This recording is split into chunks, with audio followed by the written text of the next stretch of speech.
A warm welcome to all our viewers. I'm your host Pratiksha Mishra and you're watching another episode of South Asia Focus. Let's begin the show.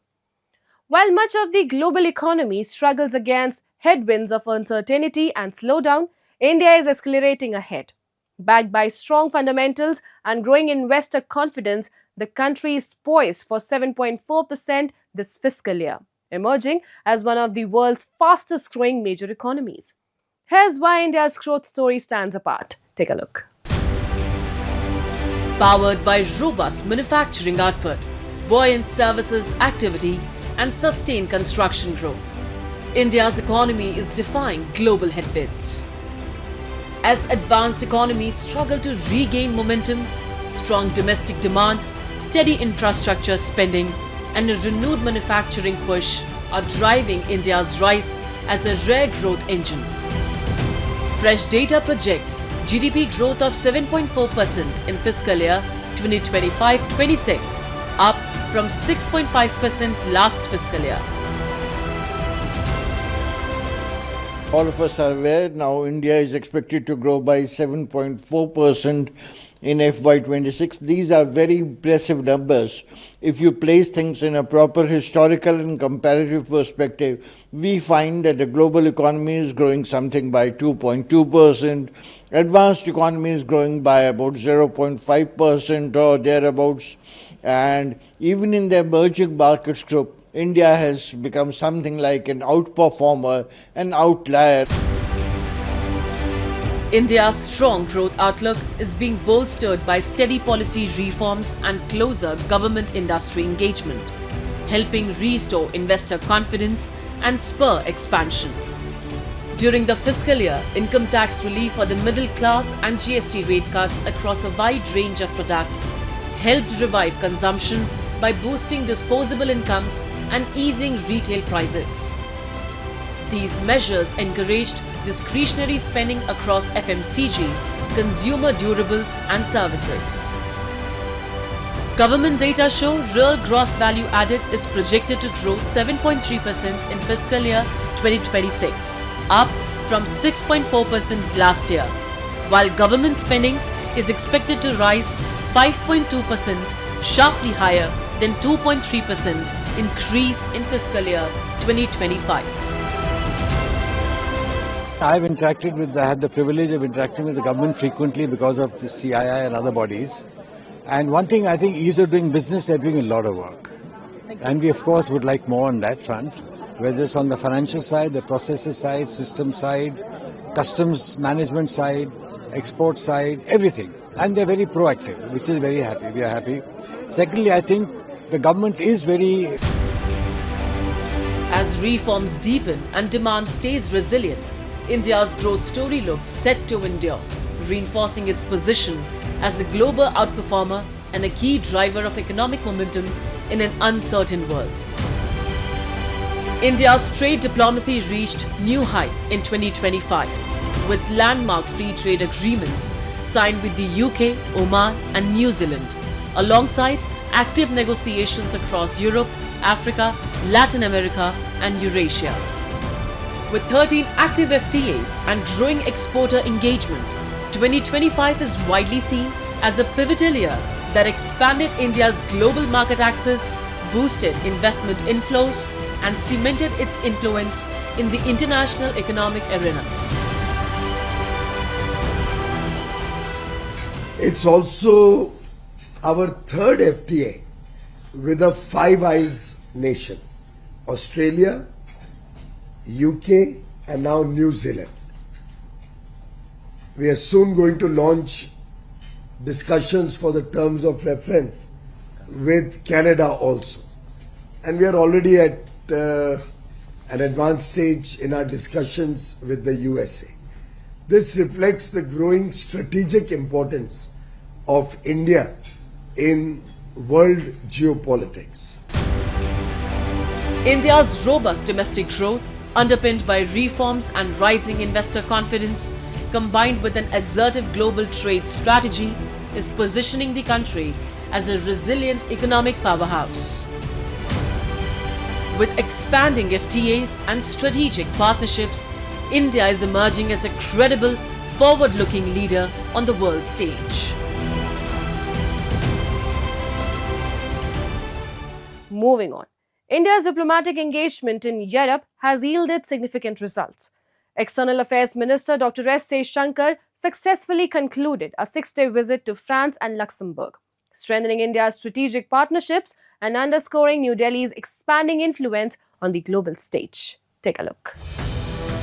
At a time of global uncertainty and shifting geopolitical equations, diplomacy has become a key tool for nations to safeguard interests and build strategic partnerships. India continues to expand its global footprint through active engagement with major powers and regional blocs. In this direction, External Affairs Minister Dr. S. Jaishankar has successfully concluded a 6-day visit to France and Luxembourg, reinforcing India's growing influence in Europe. In Paris, Jaishankar met French leadership and held detailed talks with his counterpart, Foreign Minister Jean-Noël Barrot. The discussions focused on strengthening the India-France strategic partnership and exchanging views on key global and regional developments. France is amongst our oldest strategic partner, the first in Europe. And I believe, Minister, that our continuous conversation is an important part of nurturing that relationship. Now, our particular meeting takes place in the larger context of considerable global uncertainty. And in such a situation, it is natural that strategic partners consult very closely. We must and we are making full use of the various mechanisms we have in different domains. We've just had a very productive exchange of views on global and regional issues. During his visit to Luxembourg, External Affairs Minister S. Jaishankar engaged with members of the Indian diaspora, acknowledging their contribution in deepening people-to-people ties between the two countries. Addressing the gathering, Jaishankar underlined the steady expansion of India-Luxembourg relations, particularly in areas such as political cooperation, finance, technology, and innovation. The External Affairs Minister also shared India's perspective on key international developments, expressing concern over the evolving situation in Venezuela and emphasizing the importance of dialogue to ensure the safety and well-being of its people. Yes, we are concerned at the developments, but we would really urge all the parties involved to now sit down and come to a position which is in the interest of the well-being and the safety of the people of Venezuela. Because at the end of the day, that is our concern. That we would want Venezuela as a country with whom over many years we've had very good relations. So we would like the people to come out well from whatever is the direction of events. Overall, the visit underlined India's proactive diplomacy and its commitment to deepening engagement with Europe. From strategic consultations with key partners to outreach with the Indian diaspora, the engagements reflected New Delhi's balanced approach to global challenges. Time now for Asia This Week, the stories from across the continent. India's External Affairs Minister S. Jaishankar expressed concern over the safety of the people of Venezuela in the aftermath of U.S. strikes and the capture of President Nicolas Maduro. He urged all parties involved to engage in dialogue and reach a resolution that prioritizes the well-being and security of Venezuelans. Emphasizing India's long-standing friendly relations with Venezuela, Jaishankar said the country's stability and the interests of its people remain India's primary concern. Japan has condemned China's recent decision to ban exports of dual-use items that could have military applications, calling the move absolutely unacceptable and deeply regrettable. The export restrictions appear to be Beijing's latest response to remarks made in early November by Japanese Prime Minister Sanai Takaichi, who said that a Chinese attack on the democratically governed island of Taiwan could constitute an existential threat to Japan. Protests across Iran are growing increasingly bold despite a heavier deployment of armed security forces, with demonstrators defying a visible crackdown as government efforts to contain a deepening economic crisis continue to falter. Rising inflation, currency depreciation, and shortages of basic goods have fueled public anger, while authorities have struggled to offer effective solutions, prompting larger and more organized demonstrations in cities across the country. Thousands of Kurds in Syria's Hasaka took to the streets in protest to show solidarity with Kurdish residents of the Sheikh Maksud and Ashrafia districts in Aleppo, where fighting had erupted between the Kurdish-led Syrian Democratic Forces and government forces.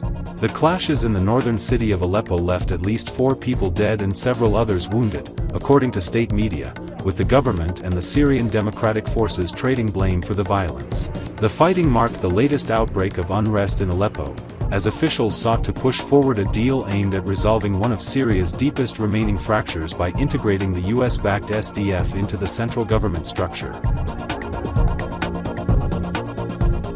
Forced disappearances, collective punishment, and the suppression of dissent are not isolated incidents but a part of the long-standing pattern in Pakistan's Balochistan province.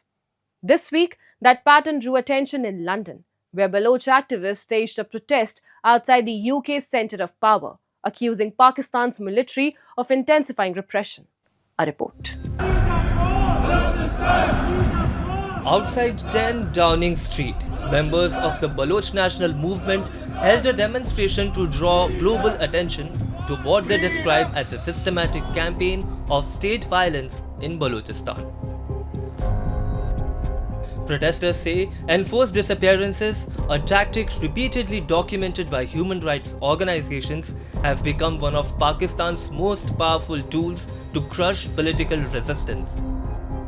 What alarms activists now is a visible shift. Women, young girls, and even children are increasingly being targeted. During the London protest, demonstrators demanded the immediate recovery of several Baloch women: Mehjabeen Baloch, Nasrina Baloch, Farzana Baloch, Hani Baloch, and Hernasa, who they allege were taken into custody by Pakistani security forces from different regions of Balochistan and forcibly disappeared. According to protesters, targeting women is intended to break the social fabric of Baloch society, applying pressure on families and communities already living under constant surveillance and intimidation by the state. पूरा Bloch comma माँ ये पैगाम दे गलोटी के निंदगा मैं कैस्ते अकमारा नरसी मारा कैस्ते पादा गलोटी हर हंद और दमगा कैस्ते वती माँ तो ग्वार वती कौमी वास्ता आवाज़ चिस्त कनक लोटी माँ गिला कनगा नहीं पाकिस्तान आचे माँ जाने कौमी तरीका निता ये बड़े जुल्म बूता वैशा चिगेश पाकिस्तान में सरा जुल्म काम भले हमा कौम परस के नाम ने आदस्ता आनी सरा ज़रूर सवाल कनक भी या कि इंटरनेशनल कम्युनिटी हस्ते कि आवती चम बंद कुता आनी सरा मावती सवाला कने मावती कुकारा कने ओ ए पैगाम मदे गलोटी कि मैं जालबूल ओ ग्वार बरगाचे पाकिस्तानी सरपद मबी के बलोच कौम वती कौमी आज़ादी जद्दोजहदाचे यकीन चम पुश्ता भी. For decades, Balochistan has remained Pakistan's most militarized province. Thousands of cases of enforced disappearances have been reported, with families accusing security forces of abducting civilians without warrants, due process, or legal accountability. Many of the disappeared are later found dead, others are never seen again. Activists argue that this policy of fear is reinforced by media censorship, internet shutdowns, mass arrests, and the criminalization of peaceful protest, ensuring that voices from Balochistan rarely reach the outside world. The protest also condemned what activists call Pakistan's broader crackdown on peaceful human rights movements. Leaders and supporters of Baloch Yakjehti Committee, a collective that has led mass protests against enforced disappearances, have allegedly been arrested, detained despite court bail, and subjected to prolonged incarceration. Names cited include Dr. Mehrang Baloch, Bebo Baloch, Gulzadi Baloch, Bebgar Baloch and Sibgatullah Baloch. Baloch activists allege that alongside arrests, an organized campaign of online harassment and character assassination, particularly targeting Baloch women, is being carried out under state patronage. Been more than 8 to 10 cases where Baloch girls, a girl as old as 15-year-old Nasreena Baloch was picked up, Majibeen, a woman who is 8 months pregnant, she was picked up along with another family member of her, a female family member of her. So there's so many cases that the Baloch women are being targeted by the Pakistani state. Now, the Baloch women are being targeted because the Baloch women are leading the Baloch struggle at the moment in Balochistan, be it in shape of the Baloch Ekchehti Committee, where Dr. Maharang Baloch, Samideen Baloch, Bibo Baloch, Gulzadi Baloch, Dr. Sabia Baloch, and all other leaders, the female leaders, are actually leading the Baloch national struggle for the rights of the Baloch people. They're demanding that the enforcedly disappeared people to be returned to their home. They're demanding that the Baloch people should have the right on their national resources, and then Baloch national resources should not be plundered. The protesters called on the British government to abandon what they termed diplomatic silence and urged international rights bodies, including Amnesty International, to pursue independent investigations into alleged war crimes, enforced disappearances, and collective punishment in Balochistan. They demanded international sanctions against Pakistani military officials, the immediate recovery of all forcibly disappeared persons, and global recognition of what they describe as a systematic campaign of repression against the Baloch people. Devotees from across India have gathered at Prayagraj Sangam for Magh Mela 2026. The air is alive with chants, sacred hymns and devotion. Bathing in the Ganga during Magh is believed to cleanse sins, and for many families, this spiritual ritual is a cherished moment of faith, reflection and togetherness. Take a look. A large crowd has gathered at the Sangam, joining in Bhajan Kirtan as Magh Mela 2026 begins. Devotees from across India thronged Prayagraj on January 3rd to take holy dips at the confluence of three sacred rivers, Ganga, Yamuna and the mythical Saraswati. This month-long festival dedicated to Lord Brahma holds deep religious significance. Pilgrims believe that bathing in the Ganga during this time cleanses sins. The festival began on Posh Purnima, the first full moon of Magh, considered highly auspicious for spiritual purification. माघ के महीने का इतना बड़ा महत्व बताया है कि यहाँ सभी के पाप पुण्य कट जाते हैं आने से, और यहाँ पूजा पाठ करने से सभी साधु संत आते हैं। यहाँ आने के बाद एक महीना कल्पवास करते हैं, दान पुण्य करते हैं, व्रत करते हैं, कथाएं कराते हैं, और जो भी देवता मनुष्य किन्नर प्रेत जिन जो भी होता है सभी लोग एक महीना यहाँ वास करते हैं। This sacred gathering sees devotees performing rituals, reciting sacred texts and offering donations as they immerse themselves in the spiritual energy of the Sangam. Women actively participate in morning aarti ceremonies, while families take their holy dips together. स्नान करने के लिए आए हैं, special आए हैं। हाँ, शनिवार के दिन आए, माघ पूर्णिमा। आज देखो कितना रश है, भीड़ देखो। पुलिस वालों ने हर एक मतलब सिक्योरिटी वगैरह बहुत अच्छी है, बहुत अच्छी है।